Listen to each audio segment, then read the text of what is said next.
Hello friends, आप सभी का स्वागत है आपके अपने यूट्यूब चैनल अभी टीचर एकेडमी पर। फ्रेंड्स, मैं डेली करेंट अफेयर्स 3 जून 2025 इस वीडियो में लेकर आई हूं, जो कि सभी प्रश्न प्रतियोगी परीक्षा के दृष्टिकोण से बहुत ही महत्वपूर्ण हैं।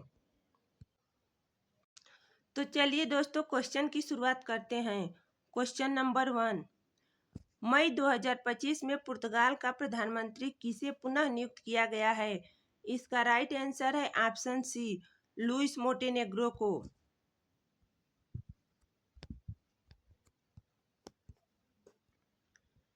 इस क्वेश्चन का डिटेल्स जान लेते हैं। 29 मई 2025 को पुर्तगाल के राष्ट्रपति मार्सेलो रेबेलो डी सूजा ने लुइस मोंटेनेग्रो को देश का प्रधानमंत्री पुनः नियुक्त किया है। नेक्स्ट क्वेश्चन है, विश्व दुग्ध दिवस 2025 कब मनाया गया? इसका राइट आंसर है ऑप्शन बी, 1 जून को।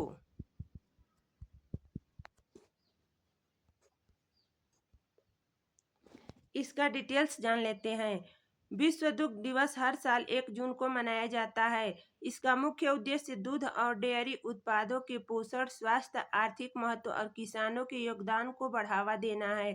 यह दिवस पहली बार 2001 में संयुक्त राष्ट्र की खाद्य और कृषि संगठन FAO द्वारा आयोजित किया गया था। इसका थीम है, आइए डेयरी की शक्ति का जश्न मनाएं। चलिए दोस्तों, 2025 के नए प्रधानमंत्री को जान लेते हैं। त्रिनाद और टोबैगो के नए प्रधानमंत्री स्टुअर्ट यंग हैं। कनाडा के नए प्रधानमंत्री मार्क कार्नी।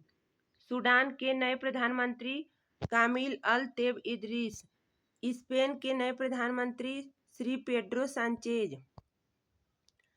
माली के नए प्रधानमंत्री अब्दुल्ला मैगा। जापान के नए प्रधानमंत्री शिगेरू इशिबा। थाईलैंड की नए प्रधानमंत्री पेतोगटा सिनावात्रा।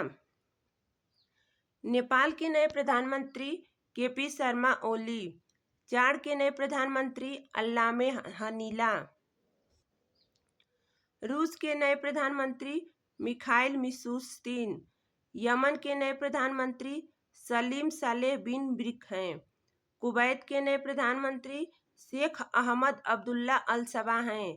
सिंगापुर के नए प्रधानमंत्री लॉरेंस वोंग हैं। पुर्तगाल के नए प्रधानमंत्री लुइस मोंटेनेग्रो हैं। आयरलैंड के सबसे युवा प्रधानमंत्री माइकल मार्टिन हैं।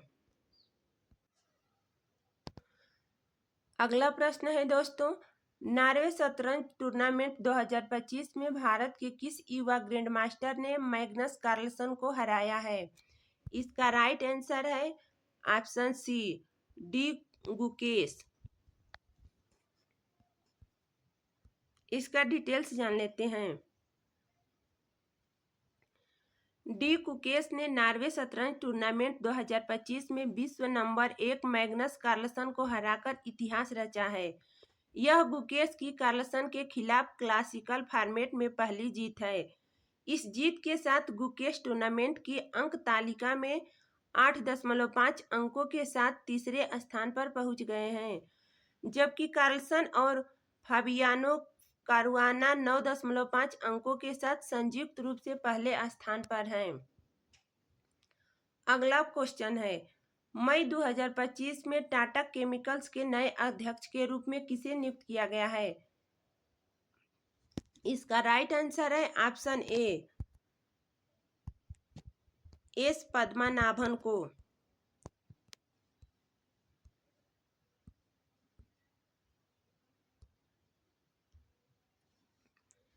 इसका डिटेल्स जान लेते हैं। एस पद्मनाभन को 30 मई 2025 से टाटा केमिकल्स का अध्यक्ष नियुक्त किया गया है। उन्होंने एन चंद्रशेखरन का स्थान लिया, जिन्होंने 29 मई 2025 को इस्तीफा दिया है।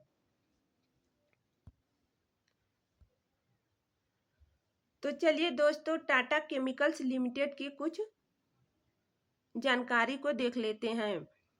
टाटा केमिकल्स लिमिटेड एक लिमिटेड बहुराष्ट्रीय निगम है जो रसायन, फसल सुरक्षा और विशेष रसायन उत्पादों के क्षेत्र में कार्यरत है। स्थापना 1939 में हुआ था। मुख्यालय महाराष्ट्र के मुंबई में है। नेक्स्ट क्वेश्चन है दोस्तों, मई 2025 में वर्ल्ड एंटी डोपिंग एजेंसी वाडा के अध्यक्ष के रूप में किसे नियुक्त किया गया है? इसका राइट आंसर है ऑप्शन बी, विटोल्ड बाका, जो पोलैंड के हैं। इसका डिटेल्स जान लेते हैं। 29 मई 2025 को मॉन्ट्रियल कनाडा स्थित विश्व डोपिंग रोधी एजेंसी वाडा के फाउंडेशन बोर्ड ने एक आभासी बैठक में विटोल्ड बाका को लगातार तीसरे और अंतिम कार्यालय के लिए स्वतंत्र अध्यक्ष के रूप में पुनः चुना है। इसी बैठक में यांग चीन को उपाध्यक्ष के रूप में फिर से नियुक्त किया गया है। विश्व डोपिंग विरोधी संस्था वाडा किसी भी खेल में खिलाड़ी डोपिंग का प्रयोग न करे, इसकी देखरेख वाडा संस्थान करता है। स्थापना 10 नवंबर 1999 में हुआ था। मुख्यालय कनाडा के मॉन्ट्रियल में है। अध्यक्ष पोलैंड के विटोल्ड बाका हैं। उपाध्यक्ष चीन के यांग हैं। नेक्स्ट क्वेश्चन है दोस्तों, केंद्र सरकार ने बैटरी शिखर सम्मेलन 2025 में बैटरी आधार परियोजना की शुरुआत कहाँ की है? इसका राइट आंसर है ऑप्शन ए, नई दिल्ली में।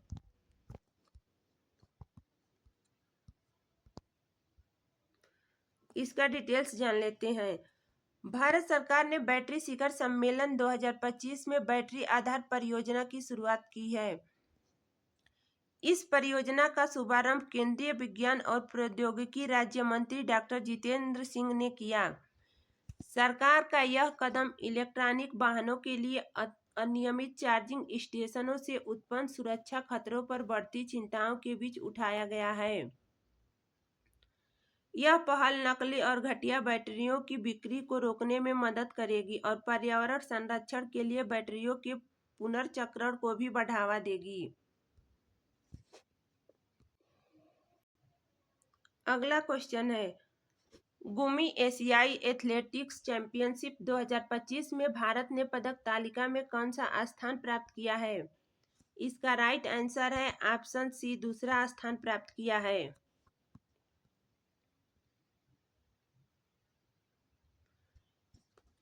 इसका डिटेल्स जान लेते हैं।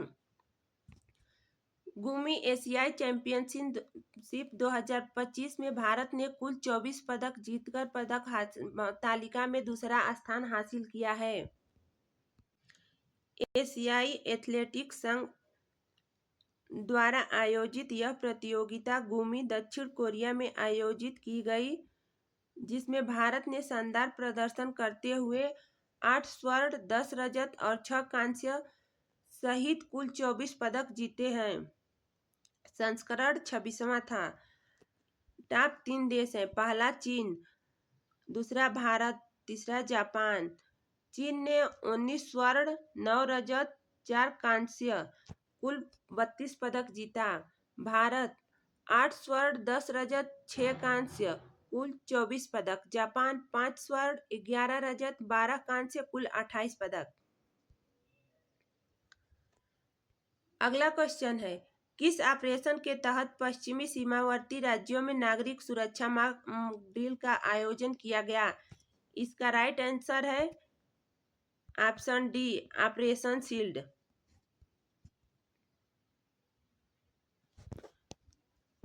इसका डिटेल्स जान लेते हैं।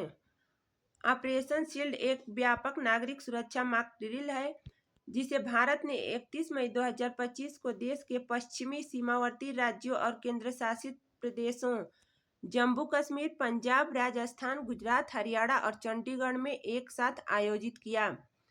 इस मॉक ड्रिल का उद्देश्य सीमावर्ती क्षेत्रों में आपातकालीन स्थितियों जैसे हवाई हमले, ड्रोन हमले, युद्धकालीन खतरे से निपटने की राष्ट्रीय तैयारी का मूल्यांकन करना था। नेक्स्ट क्वेश्चन है, मई 2025 में भारत सरकार के अनुरोध पर इंटरपोल ने आर्थिक भगोड़े को ट्रैक करने के लिए पहली बार कौन सा नोटिस जारी किया? इसका राइट आंसर है option C silver notice, option B silver notice.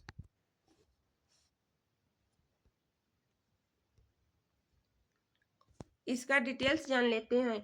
Bharat सरकार के आग्रह इंटरपोल ने पहली बार सिल्वर नोटिस जारी किया है। यह नोटिस आर्थिक अपराधियों और भगोड़े की पहचान, ट्रैकिंग और कानूनी प्रक्रिया में सहयोग के लिए बनाया गया है। सिल्वर नोटिस एक रंग कोडित नोटिस है जिसे इस साल जनवरी में इंटरपोल द्वारा दुनिया भर में अवैध संपत्तियों की आवाजाही पर नजर रखने के लिए पेश किया गया था।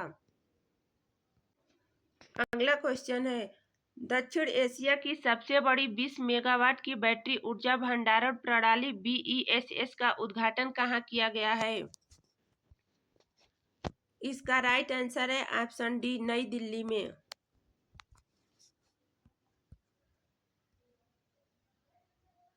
इसका डिटेल्स जान लेते हैं।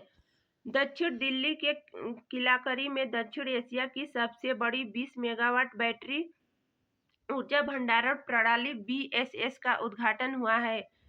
यह प्रणाली सौर ऊर्जा, पवन ऊर्जा जैसे नवीनीकरण स्रोतों से ऊर्जा को संग्रहित करने के लिए उपयोग की जाती है।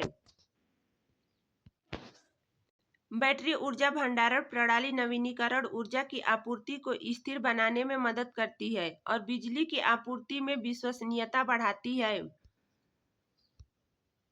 अगला क्वेश्चन है, वैश्विक अभिभावक दिवस 2025 कब मनाया गया? इसका राइट आंसर है ऑप्शन ए 1 जून को।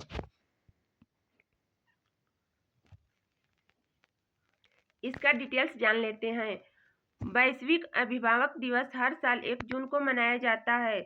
इसका उद्देश्य माता पिता की भूमिका, बलिदान और समाज में उनके योगदान को सम्मान देना है। इस दिवस को पहली बार संयुक्त राष्ट्र महासभा द्वारा वर्ष 2012 में मान्यता दी गई थी। विषय है माता पिता का पालन पोषण।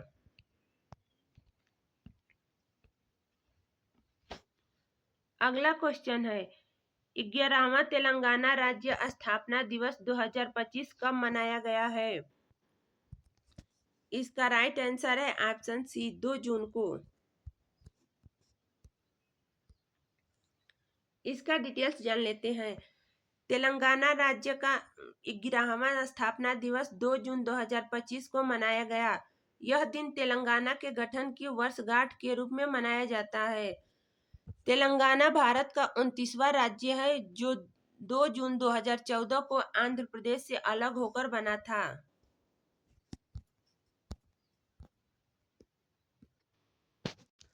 तेलंगाना राज्य दर्शन। चलिए दोस्तों, तेलंगाना राज्य के सामान्य जानकारी को देख लेते हैं। राजधानी हैदराबाद, मुख्यमंत्री ए रेवंत रेड्डी हैं, राज्यपाल जिष्णुदेव वर्मा। लोकसभा सीट 17 है, राज्यसभा सीट 7 है, विधानसभा सीट 119 है। तेलंगाना भारत का 22वां राज्य किस वर्ष बना? 2 जून 2014 को। तेलंगाना राज्य पहले भारत के किस राज्य का हिस्सा था? आंध्र प्रदेश का। हैदराबाद किस नदी के किनारे स्थित है? मूसी नदी। ऐतिहासिक रूप से तेलंगाना का आंध्र प्रदेश के साथ विलय कब हुआ? 1956 में। तेलंगाना कितने राज्यों के साथ सीमा साझा करता है? 4 राज्य, आंध्र प्रदेश, छत्तीसगढ़, महाराष्ट्र, कर्नाटक। कौन सी नदी तेलंगाना और महाराष्ट्र के बीच सीमा बनाती है? प्राणहिता नदी गोदावरी की सहायक नदी है। तेलंगाना के त्योहार बोनालू, बथुकम्भा, समक्का, सरक्का, जथारा। तो आज का वीडियो कंप्लीट हुआ दोस्तों। वीडियो अच्छी लगे तो लाइक करें, चैनल को सब्सक्राइब करें।